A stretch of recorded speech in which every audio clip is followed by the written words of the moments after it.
ప్పటికి ఎంత మెత్తగా ఉంటుందో. ఎవరైనా అమ్మవారి కబరీబంధం దగ్గరికి వెళ్ళి అమ్మవారి జుత్తుని ఇలా ముట్టుకుని చూడగలరా అండి? చూడలేరు. మరి ఎందుకు శంకరాచార్యులు వారు ఇంత కష్టపడి ఆ మాటలే వేయడం? పెద్ద పెద్ద మాటలా? పెద్ద పెద్ద మాటలు వేసేస్తే వీళ్ళు మళ్ళీ రేపు పొద్దున్న శ్లోకం చదువుకోలేరు, పైకి మనస్సులో చెప్పుకోలేరు. చిన్ని చిన్ని మాటలు వెయ్యాలి, పెద్ద పెద్ద అర్థాలు ఉండాలి, వీళ్ళని తరింపచేసేయాలి. ఎంత తాపత్రయమో చూడండి ఆయనకి. అందుకని ఘన, స్నిగ్ధ. స్నిగ్ధ అంటే మిరిసిపోతూ మెత్తగా, ఇలా ముట్టుకుంటే పువ్వు ఎలా ఉంటుందో అంతకన్నా సౌకుమార్యంగా. శ్లక్షణం, పుని అంత జుత్తుందని ఆ జుత్తు స్త్రీ జుత్తు విరబోసుకుని ఎప్పుడూ కనపడకూడదు. స్త్రీ జుత్తు విరబోసుకుని ఇంట్లో కనపడిందా ఎక్కువసేపు, అది ఇంటికి ప్రమాదకారి.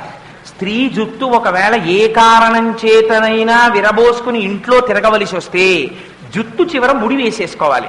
అది పూర్వం పెద్దలు అంగీకరించేవారు కాదు. అందుకే ఇంట్లో ఎవరైనా ఆడవాళ్ళు తలకి స్నానం చేసి జుత్తు చివర ముడి లేకుండా తిరుగుతుంటే వారి మనస్సులోకి అత్యంత ప్రమాదకరమైనటువంటి భూతములు ప్రవేశించి వారి వల్ల కొన్ని వేల మందిని నాశనం చేస్తాయి.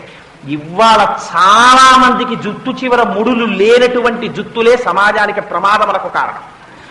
నేను ఉన్నమాట ఉన్నట్టు చెప్పనప్పుడు నేను ఇక్కడ కూర్చోవడానికి విరిచిన నాడు నేను చెప్పడం అనవసరం, కూర్చోవడం మానేయడం మంచిది. అందుకని ఉన్నమాట ఉన్నట్టు చెప్పాను. తప్ప నేను ఎవరిని విమర్శించాలన్నది నా భావన కాదు. అందుకని శంకరులు అంటారు శ్లక్షణం. శ్లక్షణం అంటే ముడులు లేని జుత్తు, జుత్తు చిక్కులు పడి ఉండకూడదు. స్త్రీ జుత్తు పెంచి ఆ జుత్తంతా ఎప్పుడు చిక్కులు చిక్కులతో ఉందనుకోండి, అది సరి అయినటువంటి దర్శనం కాదు. అలా ఉండకూడదు. జుత్తు చిక్కుముడులు లేనిదై ఉండాలి. చిక్కు ముడి వేస్తుంది జుత్తుని. ఎంత అందంగా మాట్లాడేశారో చూడండి. శ్లక్షణం అంటే చిక్కుముడులు లేవు. అంటే కబరీబంధమునందు శ్రద్ధ కలిగినటువంటి కబరీబంధం. ఎందుకని? ఆ కబరీబంధం ఎంత కాలం సోయగంగా ఉండి ఆ కబరీబంధమునకు పుష్పములు అలంకారము చేయబడ్డాయో అంతకాలము ఆ ఇంటిలో ఉన్న స్త్రీ సువాసిని అని గుర్తు. ఆవిడ సువాసినిగా ఉన్నంత కాలం ఆవిడ భర్త బతికున్నాడని గుర్తు. భర్త బతికుండడమే ఇంటికి ఐశ్వర్యం. అందుకని అది చెప్పడానికి శ్లక్షణం. పరమశివుని యొక్క ఆయుర్దాయం అంతా దేనివల్ల? అమ్మవారి యొక్క సర్వమంగళా స్వరూపం వల్ల వస్తోంది. ఇదిగో ఇది చెప్తున్నారు శంకరాచార్యులు వారు, శ్లక్షణం. అందుకని చిక్కులు లేనటువంటి జుత్తు కలిగినటువంటి తల్లి. ఇదిగో రేపు మనం ఇలాంటి అమ్మవారిని ఇవాళ ఏ భావనతో ధ్యానం చేస్తున్నామో, ఇదిగో అటువంటి సువాసిని కనుక ఆవిడ సువాసిన్యర్చన ప్రీత. ఎవరికి సువాసినీత్వం ఉన్నదో ఆ సువాసినీత్వము అమ్మవారి అనుగ్రహం ఉన్నంతసేపు ఉన్నదని గుర్తు. అందుకని రేపటి రోజున నామములు చెప్పే వాళ్ళందరూ సువాసినులు మాత్రమే చెప్తారు. మగవాళ్ళు చెప్దామనుకున్న వాళ్ళు చొక్కాలు తీసిన వాళ్ళు చెప్తారు. ఆడవాళ్ళు చెప్పేవాళ్ళు సువాసినులు మాత్రం చెప్తారు. ఎందుకంటే సౌందర్యలహరికి అంతర్గతంగా చేస్తున్నటువంటి సువాసిని పూజ కనుక సువాసిని అర్చన ప్రీత. కాని వారు చూస్తూ కూర్చోండి. అమ్మవారు చైతన్య కుసుమారాధ్య, నేను ఇస్తాను అని మీకు నమ్మకం కలిగించడానికి వాళ్ళ ఆవిడ మొబ్బై కురిసేస్తోంది బయట. నన్ను నమ్మండి, నేను ఇలా కురుస్తాను మీకు అన్ని. అమ్మ అభయం ఇస్తోంది. అందుకని ధునోతుధ్వాంతం స్థులిత దళితేందీవరవనం ఘన స్నిగ్ధం శ్లక్షణం చికుర నికురంబం తవ శివే. అమ్మా నీ జుత్తుందే, ఆ కబరీ బంధం ఉందే, ఆ ముడి, ఆ ముడిని దర్శనం చేస్తుంటే అమ్మా మా మనస్సు పొంగిపోతోందమ్మా. లోపల ఉన్న అజ్ఞాన తిమిరములు ఎగిరిపోతున్నాయి. ఆ చీకటి, నల్లటి జుత్తు చూస్తే చీకటి ఎలా పోతుందండి? అదే నేను ఇందాక చెప్పింది. మబ్బు వస్తే చీకటి పెరగాలి, కానీ తాపం ఎలా తగ్గిందండి? అనుభవైక వేద్యంగా చూశాం. మీరు ధ్యానం చెయ్యండి అమ్మవారి కబరీబంధాన్ని, అమ్మవారి అనుగ్రహం ఏమిటో మీరు అనుభవిస్తారు. అది ధ్యానంలో మాత్రమే మీకు తెలుస్తుంది. అందుకని ఘన స్నిగ్ధ శ్లక్షణం చికుర నికురంబం తవ శివే. అమ్మవారిని పిలవడంలో శంకరాచార్యుల వారి గొప్పతనం చూడండి. అమ్మా అని పిలిచేటప్పుడు అమ్మకి బోలెడన్ని పేర్లు ఉన్నాయి సహస్రనామంలో. ఆ పేర్లు పెట్టి పిలవకూడదా? ఏవి పెట్టి పిలవాల. నిన్ననేమన్నారు? హిమగిరిసుతే అన్నారు. అక్కడ కథకి సరిపోయేటట్టు ఇవ్వాలంటున్నారు. శివే శివే అంటే మంగళప్రదమైన స్వరూపం ఉన్నదానా?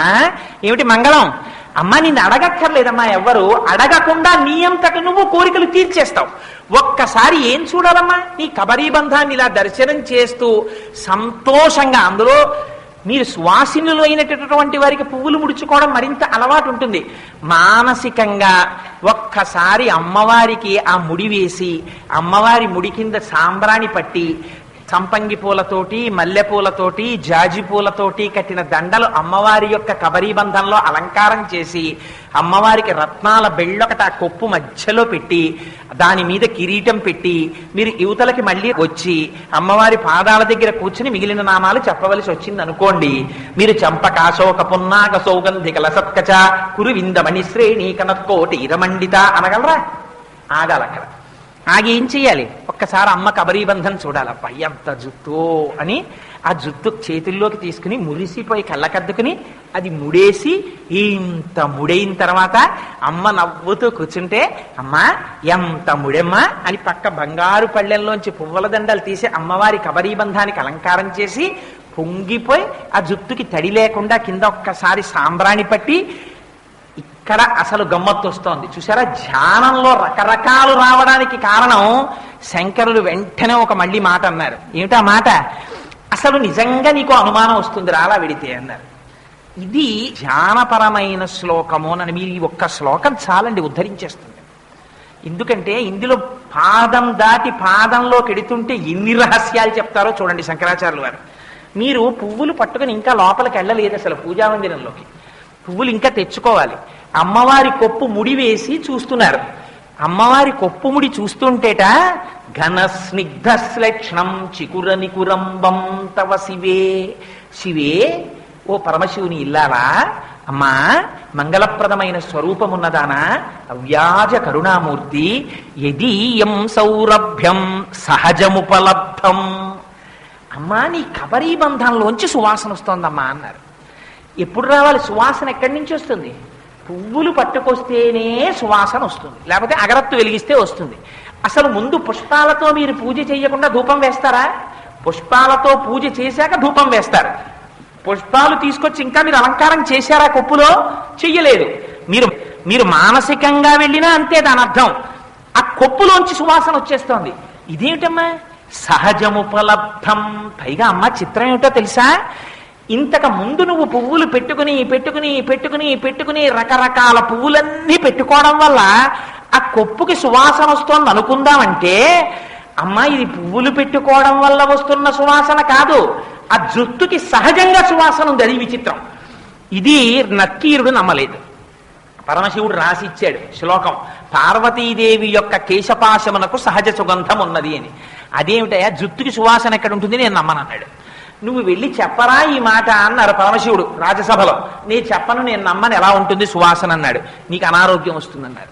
ఆయనకి అనారోగ్యం వచ్చి శుష్కించిపోయాడు.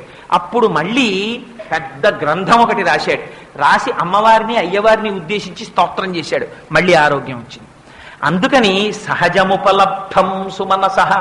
అక్కడ అమ్మా నీ కబరీ బంధానికి సహజమైనటువంటి సువాసన ఉంది. ఎటువంటి సువాసనో తెలుసా అన్నది? వసంతస్మిన్ మన్యే వలమధన వాటి విటపినాం. అదిగో దేవేంద్రుడున్నాడే, ఆ దేవేంద్రుడి యొక్క తోటలో ఉద్యానవనంలో కల్పవృక్షం ఉంది. ఆ కల్పవృక్షానికి పువ్వులు పూస్తాయి.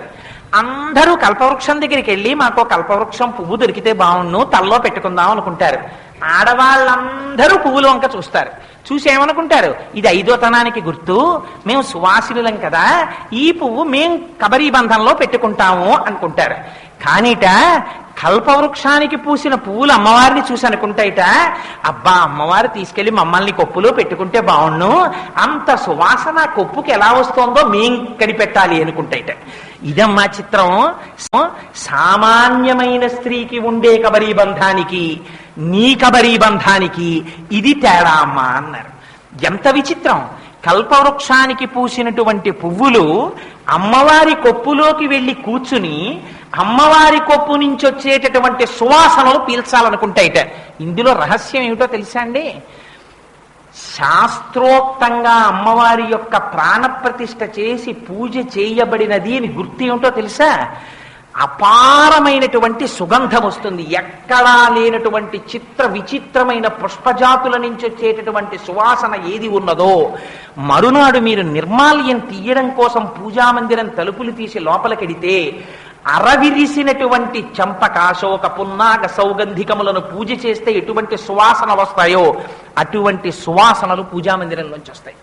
అవి ఎక్కడి నుంచి వస్తాయి? అమ్మవారి యొక్క కబరీబంధంలోంచి వస్తాయి. ఎవరైనా ఈ శ్లోకం వింటున్నప్పుడు వాళ్ళ మనస్సు నిలబడింది అనుకోండి, అమ్మవారి కబరీబంధాన్ని మానసికంగా ఒక్కసారి దర్శనం చేశారనుకోండి, ఆ పువ్వులు కనపడినా, కబరీబంధం కనపడినా, ఆ జుట్టు కనపడినా, వాటి మెత్తతనం కనపడినా, వాటికి ఉన్న సువాసన మనస్సులో ఆఘ్రానించినా, దేవేంద్రుడి కల్పవృక్షానికి పూసిన పువ్వులు కూడా అందులో చేరడానికి చేసేటటువంటి ప్రయత్నాన్ని మనస్సులో ఊహించి, మా ఇంత గొప్ప కబరీబంధమా అని మనస్సులో అనుకున్నా తక్షణ ఫలితం ఏమిటో తెలుసా అండి? వచ్చిన మబ్బు కురిసేసినట్టు ధునో తుధ్వాంతం, అజ్ఞానం విరిగిపోతుంది, తీసేస్తుందంటే అమ్మ వారి మనస్సు భక్తి వైపుకి తిరిగిపోతుంది. ఇదిగో అలా చెయ్యగలిగిన అపారమైన శక్తి అమ్మవారి కబరీబంధానికి ఉంది.